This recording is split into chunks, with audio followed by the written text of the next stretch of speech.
बेंगलोर से 160 किलोमीटर दूर चंद्रगिरी की पहाड़ियों में है एक ऐसी मूर्ति जिसे दुनिया की सबसे बड़ी मोनोलिथिक मूर्ति माना जाता है। मोनोलिथिक यानी कि एक ही पत्थर से बनी हुई मूर्ति। इस मूर्ति का जैन धर्म में बहुत महत्व है और यहाँ हर 12 साल में एक बहुत बड़ा समारोह होता है जिसे कहते हैं महामस्तकाभिषेक। ये मूर्ति है बाहुबली की। करीब 1400 साल से ये मूर्ति वहां पर खड़ी है। तो आज जानेंगे इसी मूर्ति का इतिहास कि किसने बनवाया इसे और क्यों बनवाया और कौन है ये बाहुबली। तो वीडियो को एंड तक जरूर देखिएगा क्योंकि अपना इतिहास नहीं जानोगे तो खुद को कैसे पहचानोगे।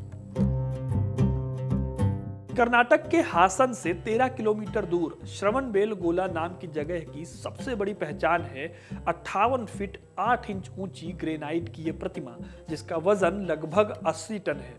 यह विश्व प्रसिद्ध प्रतिमा एक ही पत्थर से बनी है। यह मूर्ति है पहले जैन तीर्थंकर भगवान ऋषभदेव यानी कि आदिनाथ के पहले पुत्र गोमटेश्वर या फिर बाहुबली की। यह प्रतिमा इतनी विशाल है कि यह लगभग 30 किलोमीटर की दूरी से भी दिखाई देती है।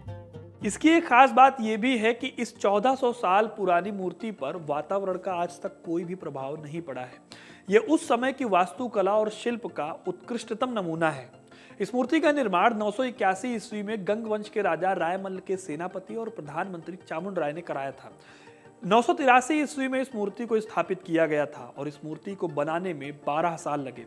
गोमटेश्वर की इस प्रतिमा तक पहुंचने के लिए श्रद्धालुओं को 641 सीढ़ियां चढ़नी पड़ती हैं। इस प्रतिमा में बाहुबली को एक शांत और ध्यान मुद्रा में दर्शाया गया है और यहाँ उनकी जो मूर्ति है वो नग्न अवस्था में है, जिसका अर्थ है दुनिया की मोह माया से मुक्त रहना। प्रतिमा में घुंघराले बाल, लंबे और बड़े कान, खुली आंखें और चेहरे पर एक शांत मुस्कान और दृढ़ता झलकती है। यह विशाल प्रतिमा बिना किसी सहारे के एक कमल के आकार की बनी हुई है। मंचकालापुरी तपस्या में मगन इस प्रतिमा में शरीर पर सर्प और बेल चिपकी हुई है। अब सवाल यह है कि आखिर ये बाहुबली थे कौन? श्रवणबेलगोला में गोमटेश्वर के द्वार के बाईं तरफ एक शिलालेख है जिस पर शक संवत 1102 का एक लेख मिला है। इसके अनुसार पहले तीर्थंकर ऋषभदेव के 2 पुत्र थे, भरत और बाहुबली। ये उन्हीं बाहुबली की मूर्ति है। अब इन दोनों भाइयों की एक कहानी भी है। कहा जाता है कि जब ऋषभनाथ ने भिक्षु बनने का फैसला किया तो उन्होंने अपना राज्य अपने 100 पुत्रों में बांट दिया। भरत को विनीता यानी अयोध्या का राज उपहार में दिया गया। ये वही राजा भरत थे जिनके नाम पर हमारे देश का नाम भारत पड़ा। उधर बाहुबली को दक्षिण भारत में असमत का राज्य मिला जिसकी राजधानी पोडनापुर थी।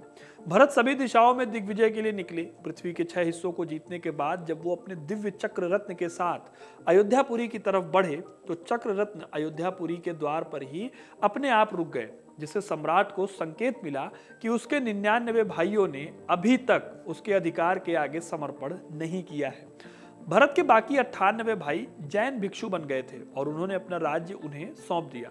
लेकिन बाहुबली, जो कि भरत की तरह असाधारण शक्ति और ताकत से संपन्न थे, उन्होंने चक्रवर्ती को खुली चुनौती दी। लेकिन तब दोनों पक्षों के मंत्रियों ने युद्ध रोकने के लिए कहा। उन्होंने कहा कि दोनों भाई एक दूसरे को मार नहीं सकते। इसके बाद यह फैसला लिया गया कि विवाद को कैसे सुलझाया जाए। अब इसे सुलझाने के लिए 3 प्रकार के कंपटीशन कराए गए। पहला दृष्टि युद्ध, दूसरा जल युद्ध और तीसरा मल्ल युद्ध।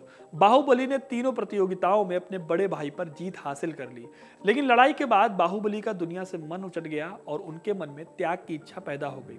इसके लिए उन्होंने अपनी सारी संपत्ति, राज्य व्यवस्था, भूषण सब त्याग दिए और खुद केवल ज्ञान प्राप्त करने के लिए ध्यान करना शुरू कर दिया। युद्ध के बाद वो मुनि बन गए। बाहुबली करीब 1 साल तक कायोत्सर्ग मुद्रा में खड़े होकर ध्यान करते रहे। इसके बाद उन्हें कैवल्य यानी ज्ञान की प्राप्ति हुई और वह कैवल्य कहलाए। जैनियों का यह मानना है कि मोक्ष यानी जीवन मरण के चक्र से छुटकारा पाने वाले सबसे पहले व्यक्ति बाहुबली ही थे। आदि पुराण के अनुसार बाहुबली इस युग के पहले कामदेव थे। कहा जाता है कि चक्रवर्ती राजा भरत ने बाहुबली के सम्मान में पोदनपुर में बाहुबली की मूर्ति बनवाई थी। लेकिन बाद में उस मूर्ति के आसपास बहुत सारा जंगल हो गया और बहुत सारे सर्प वहां पर आ गए, जिससे लोग मूर्ति को कुकुड़ेश्वर कहने लगे। भयानक जंगल होने की वजह से वहां कोई पहुंच नहीं पाता था। बाद में गंग वंश के रायमल के मंत्री चामुंडा राय ने इस मूर्ति का वृत्तांत सुना और इसके दर्शन करने चाहे, लेकिन पोडनपुर की यात्रा कठिन समझकर उन्होंने श्रवणबेलगोला में ही पोडनपुर की मूर्ति के हिसाब से गोमटेश्वर की मूर्ति का निर्माण करवाया। इस मूर्ति के बनने से पहले भी श्रवणबेलगोला जैन धर्म का पवित्र स्थान रहा है। यहाँ पर दो पर्वत हैं, चंद्रगिरी और विंध्यगिरी। कहा जाता है कि कभी मौर्य साम्राज्य की स्थापना करने वाले सम्राट अशोक के दादा सम्राट चंद्रगुप्त 300 BC में अपना राजपाट छोड़कर यहाँ अपने गुरु भगवान भद्रबाहु स्वामी के पास आए थे और जैन धर्म को स्वीकार किया था। वे यहाँ पर एकांतवासी होकर रहे तथा यहीं पर उन्होंने अंतिम सांस ली थी। उन्हीं के नाम से इन पहाड़ियों को आज चंद्रगिरी हिल्स के नाम से जाना जाने लगा। यहाँ पर उन्होंने एक मंदिर भी बनवाया था जो आज भी मौजूद है, जिसे चंद्रगुप्त वसाड़ी कहते हैं। इसके अलावा भी यहाँ कई और जैन मंदिर हैं जो कि 7वीं से 16वीं सदी के बीच में बनाए गए हैं। तो जब श्रवणबेलगोला में मंदिर बन गया तो उसके बाद से यहाँ हर 12 साल में बाहुबली को दूध से स्नान कराया जाता है और इस पूरे प्रोसेस को महामस्तकाभिषेक कहा जाता है। ऐसी मान्यता है कि बाहुबली ने 12 साल तपस्या की, इसीलिए हर 12 साल में इस अभिषेक का आयोजन किया जाता है। इसको लेकर भी एक कहानी है। जब इस मूर्ति का पहला महामस्तकाभिषेक होने वाला था, उस समय एक बहुत ही अद्भुत घटना घटी। बाहुबली भगवान का अनेक घटों यानी घड़ों से अभिषेक किया जा रहा था, पर वो अभिषेक भगवान की मूर्ति के घुटनों के नीचे नहीं आ रहा था। सब चिंता में पड़ गए कि आखिर ये हुआ क्या, किसी को कुछ भी समझ में नहीं आ रहा था। तब उसी समय आचार्य नेमी चंद्र सिद्धांत चक्रवर्ती ने कहा कि इस महोत्सव में कोई ना कोई एक ऐसा व्यक्ति बचा हुआ है जिसने अभी तक अभिषेक नहीं किया है। जब तक वो अभिषेक नहीं करेगा तब तक मूर्ति का अभिषेक पूरा नहीं होगा। तभी उस भीड़ में एक बुढ़िया दिखी, सबकी निगाहें उस पर गई। उसने अभी तक अभिषेक नहीं किया था। वो हाथ में नारियल की छोटी सी नटी में दूध लेकर खड़ी थी। जैसे ही बुढ़िया ने नारियल की नटी से दूध भगवान के मस्तक पर डाला तो सब देखते हैं कि पूरी की पूरी मूर्ति दूध से भीग गई। कहा जाता है कि सबसे बड़ा चमत्कार तो ये हुआ कि बुढ़िया के अभिषेक करते ही बुढ़िया कहाँ गायब हो गई किसी को नहीं पता चला। सब उसे ढूंढते रह गए। यही नहीं, अगर हिस्टोरिकल पॉइंट ऑफ व्यू से देखें तो देश में सबसे ज्यादा शिलालेख श्रवणबेलगोला में ही मिलते हैं। चंद्रगिरी और विंध्यगिरी और इसके आसपास के गांव में 559 शिलालेख हैं। चंद्रगिरी पर 274 शिलालेख हैं जिनमें से कुछ नहीं पढ़े जा सके। विंध्यगिरी पर 172 शिलालेख हैं और बाकी आसपास के इलाकों में मौजूद हैं। ये सभी शिलालेख 600 ईस्वी से लेकर 19वीं सदी तक के हैं। 10वीं सदी के पहले तक के सभी शिलालेख चंद्रगिरी पर है। विंध्यगिरी पर सन 980 के पहले का कोई शिलालेख मौजूद नहीं है।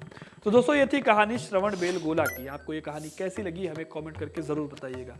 वीडियो को लाइक और शेयर करना ना भूलें और ऐसी तमाम इंटरेस्टिंग कहानियों के लिए हिस्ट्री कनेक्ट को सब्सक्राइब जरूर करें। धन्यवाद।